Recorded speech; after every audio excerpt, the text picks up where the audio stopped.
I'm Cynthia James, and this network is about changing lives one woman at a time.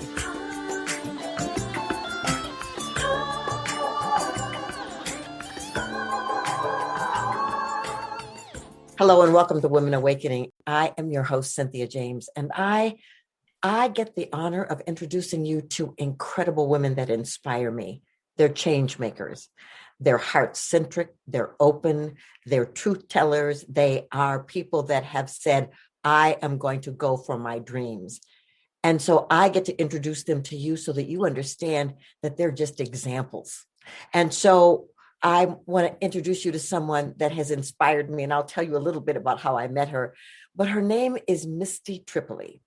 In addition to being the creator of the Groove Method, Body Groove, and founder of the World Groove Movement, she's also a self-titled truth warrior. She's best known for her ability to enlighten others with her keep it real, tell it like it is, no holds barred approach to life, and of course, her powerful gift of getting people to dance their hearts out and reclaim their authenticity through movement and self-reflection. Misty has been a movement and dance addict her whole life. In the early 2000s, at the top of her game, right? She's under contract with Nike as a global elite athlete, director of a top health club in Los Angeles or California, and in demand working with companies like Reebok, Skechers, YogaWorks, and Equinox. But here's the deal. She was also severely bulimic, overworked, exhausted, and then she cracked, right? Everything came crumbling down, and she woke up to something extremely powerful and liberating called the Groove Truths. From here, she launched the company, the World Groove Movement, and her at-home program, Body Groove. If you see behind me, there's a screen. I do her dance grooves all the time. So, Misty, thank you so much for being here. I'm so grateful. Cynthia, thank you so much for having me. It's so good to see you again. You too. So everybody, we were at a TLC meeting and Misty took all of us, some of us who were fabulous dancers and some of us who weren't, and she moved us into our hearts and into our bodies in extraordinary ways. So I just want to talk about, so the grooving came from your own revelations and mixed with movement. Is that how it feels to you? Yeah, basically it came as a inspirational download, but it came in a moment when I was transitioning in my life and having actually a massive awakening that happened to me in one day, in one moment, just like, it's almost like the illusion fell in a day. And I remember I couldn't even leave my house for 2 weeks because I didn't know how to communicate anymore. I was just like, I realized everything I knew, I just believed everything I'd been taught and never questioned anything. And like you said in my bio, I was bulimic. I was throwing up 3-4 times a day until I would vomit blood. I was working 70 hours a week. I was $75,000 in debt. I was just like, I was crashing. And in one day, it was the most fascinating thing. It was like, I saw that I had been lied to since I was born and that I wasn't born to hate myself. And, why am I struggling? I wasn't born to suffer and to struggle like this, and what's going on? And so I just started to ask myself really deep questions. And my own therapy for myself was, I've always danced, but I never gave myself permission to dance for myself. I was always doing choreography or creating routines for other people, and it was just work. And this voice inside of me just was talking to me and said, you just dance. And so I would go into a studio, I'd put music on, and I would just, instead of trying to come up with a move or create something, I just allowed my body to move how it wanted to the music. And in these moments of connecting and aligning myself with my creativity and my authenticity and my consciousness, I would receive these massive downloads. And the Groove Method was one of these downloads. It happened in a moment. I saw the vision of me teaching it all around the world. I saw millions of people doing it. And I just was like, oh my God, it was so overwhelming. I didn't know what to do with it. But the thing that came to me was the method. And it's those 5 groove truths that you talked about at the beginning that came to me as clear as day. And it was like, okay, now I can live these principles. I don't just understand them and they're just not a good thought anymore. I actually understand what it means to live these principles. And they're the foundation of the actual method. So if you'd like for me to share those with you. Oh, I do. I do. Because I believe movement is medicine. I Absolutely. believe that it opens all our channels to receive. So of course you receive the download by opening your brain. Okay, so tell me the 5 groove truths. Yeah, the 5 groove truths. And for anyone out there that is struggling with like body image or any type of eating disorder, just a little side note is that within 2 weeks of just allowing myself to dance my way creatively and authentic and fully expressing myself with no holds barred, bulimia just left me. It disappeared. It literally, like, all of a sudden I woke up and I was like, I can't remember the last time I threw up. So it was this interesting thing. So anyone out there, that movement and dance and connecting to your own authenticity and uniqueness and creativity is like you said, medicine, and can heal you in ways you never thought. So these 5 groove truths that came to me, the first one is that no one actually cares what I look like. And that was a huge, huge awakening, because I was living in LA and, I was in the scene, and, it was all about being beautiful and thin and perfect. And it was never good enough. And I never and so that's why I hated myself. I was always trying to change myself. And then I woke up to this reality that was like, when I looked around, I was like, oh God, no one's looking. Why am I giving so much power to people that I don't even care about their opinion? Why do I even I just woke up I just woke up to that in the moment. And I realized I don't give a shit what people think. I'm going to do whatever I want. I don't care what anyone thinks about it, because they don't really care. They're too bothered with their own lives. So that gave me permission. That's the first truth. And this regards to movement is very important, because what I call fear restricted movement holds people back from truly expressing themselves, because they're afraid to look stupid. They're afraid of getting it wrong.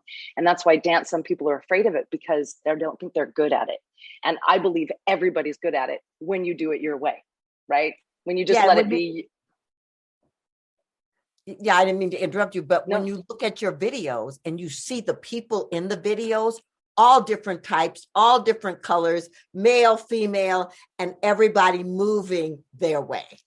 And that's critical for me. And every size and shape and everything, because again, it's like I got into the reality, and it's not a groove truth, but something I preach is that, health is not a shape or a size. It's not. And so you see that in my videos, people of all shapes and sizes and abilities being able to move together and be successful. And so the second groove truth was that I am unique and you are unique, and I should absolutely look and be different. Like, I shouldn't try to dance like someone else. I shouldn't try to be like someone else or dress like someone else or look. I'm me. And this ties into the third groove truth, is that when you do something your own authentic way, it is the right way. It is the correct form, that there is no right or wrong way to dance. There's only your way to dance. And these truths were so loud. I knew that if I could give people permission through these truths, they'd understand it, because people are smart. If you use your brain, you get the truth, and you can apply the truth to your movement. And now the fourth truth was, nobody can do it for you. Nobody can dance for you. No one can save you. No one can become conscious for you. No one can be healthy for you. No one can be happy for you. And I realized that in my own life, that's why it was so powerful for me when it came, because I realized I'd been waiting for something to save me.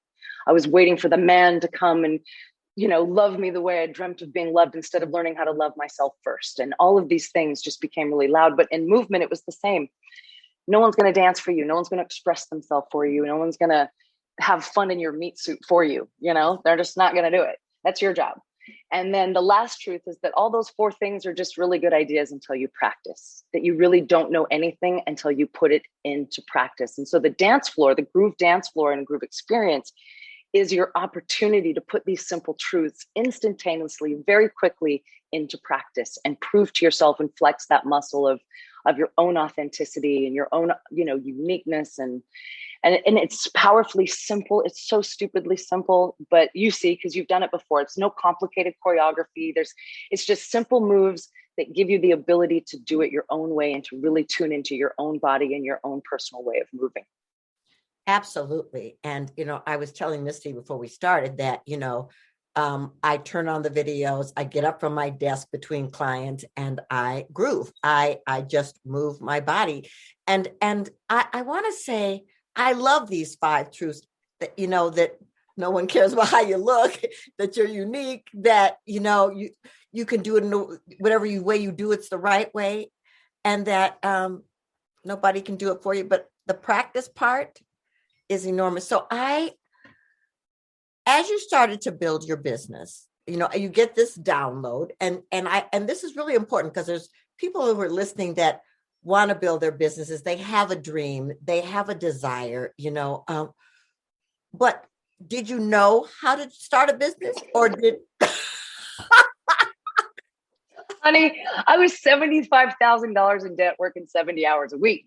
Like I was on the rat race. I was just trying to keep up and pay the bills. And I had no idea how to run a business. I just knew how to manage. I knew how to manage people in a company and create programs and choreograph and be creative.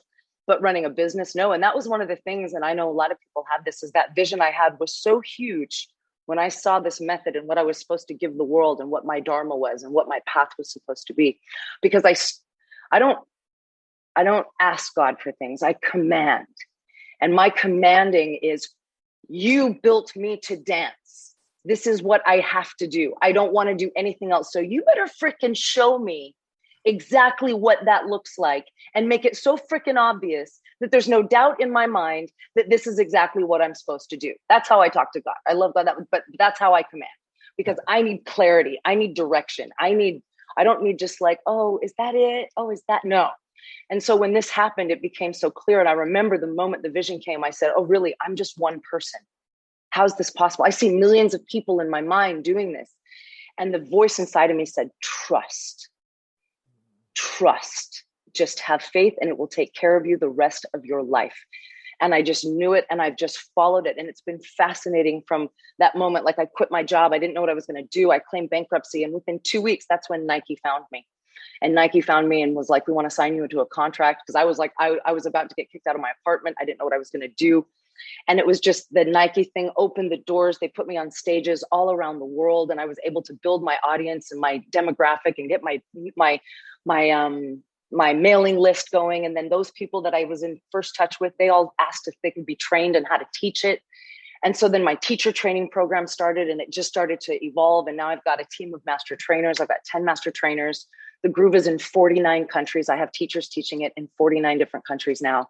And it just, honestly, it's not me. I just knew that I was the center point of attraction, that I knew if I just stayed in that high vibration and having faith in this beautiful gift that I've been given, I attracted all of these amazing people. And I remember one thing, and I love this because it's part of what I learned at TLC too, is just becoming that vibration, becoming that part. And I would just say to myself every day, it feels so good to be surrounded by people that want to help me and support me and help me make this happen.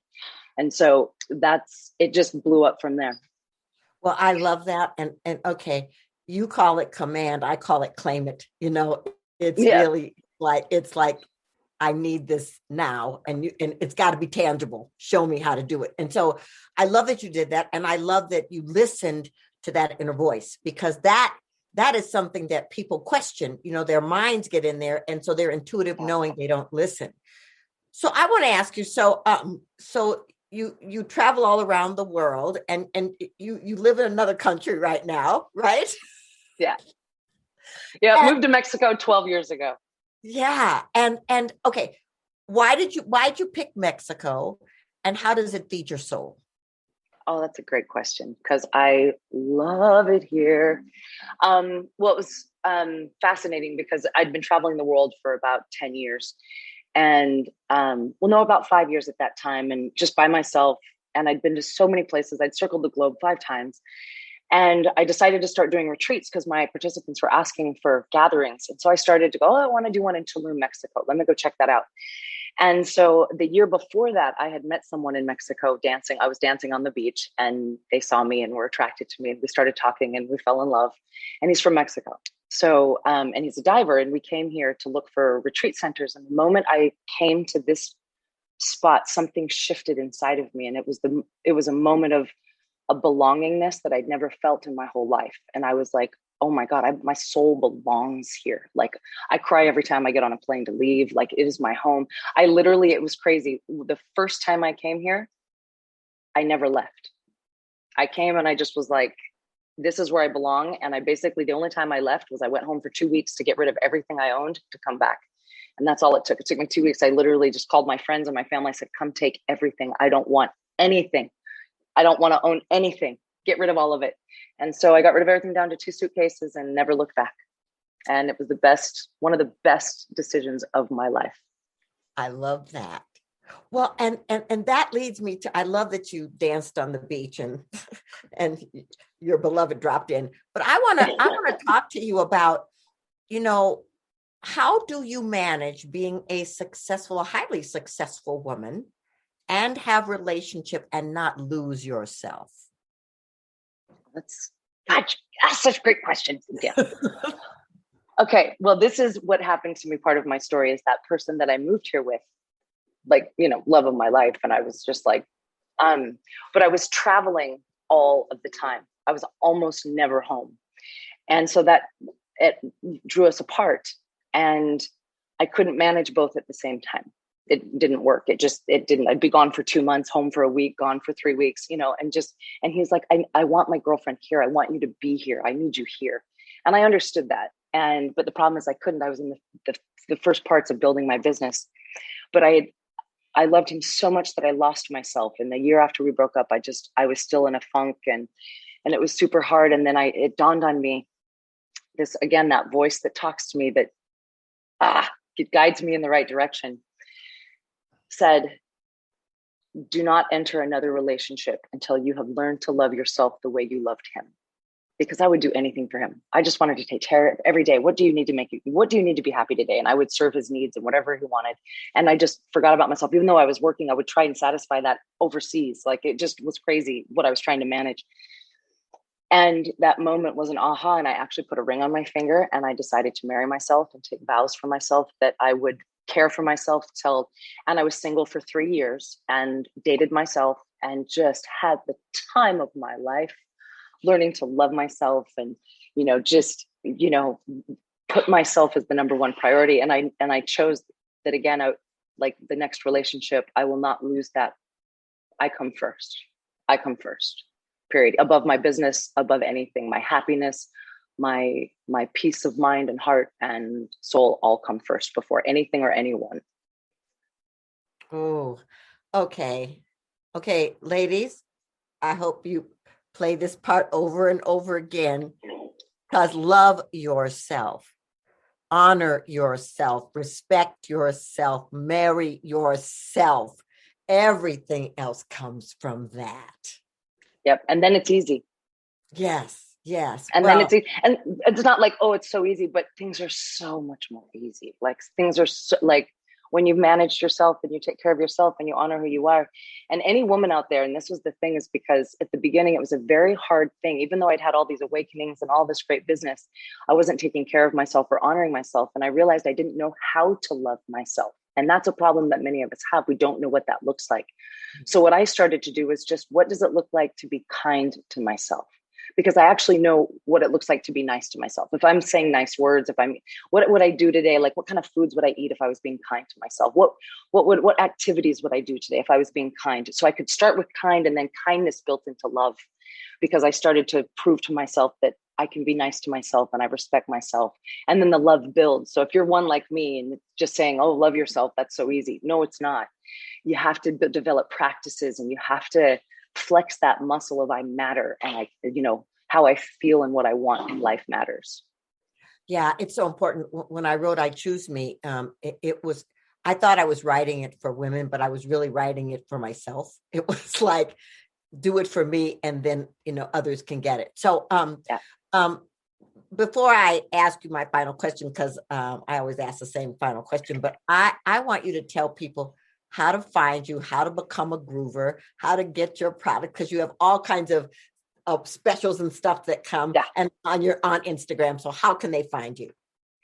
Well, yeah, all the social medias, you can either look for Misty Tripoli or you can look for Body Groove. Body Groove is the at-home product. That's where, if you're interested, because especially with these times, it's strange, we can't really get together like we used to. So if you just want to dance, join me online. It's Body Groove on Demand. You can find that on Facebook and YouTube and Instagram and all of that. Me personally is Misty Tripoli. And then the World Groove Movement is my team of facilitators and teachers all around the world. So if you're interested in learning how to teach it and share it and create classes in your community, that's the worldgroovemovement.com. Okay, everybody. I don't usually tell you to do things, but do this. It'll make you feel so good. It will totally. You can be in the pandemic. I would say, okay, it's time for groove. And I put on the music. So you will not regret it. So here's the last question I ask every guest. This show is called Women Awakening. What is the one thing you want women to know about the importance of their awakening? That it's a journey, and sometimes it's very lonely, but you're not alone, if that makes sense. I found myself very lonely a lot because I couldn't relate to other people anymore because it was another dimension. It doesn't mean it bad or good or high or low. It was just, I realized I lost a lot of friends, but all of it positive, because obviously they weren't the ones that should stay in my life, but that it's a journey, and sometimes you feel lonely, but you're really never alone. And when you can tune back into yourself, you realize that you have everything that you need. Absolutely.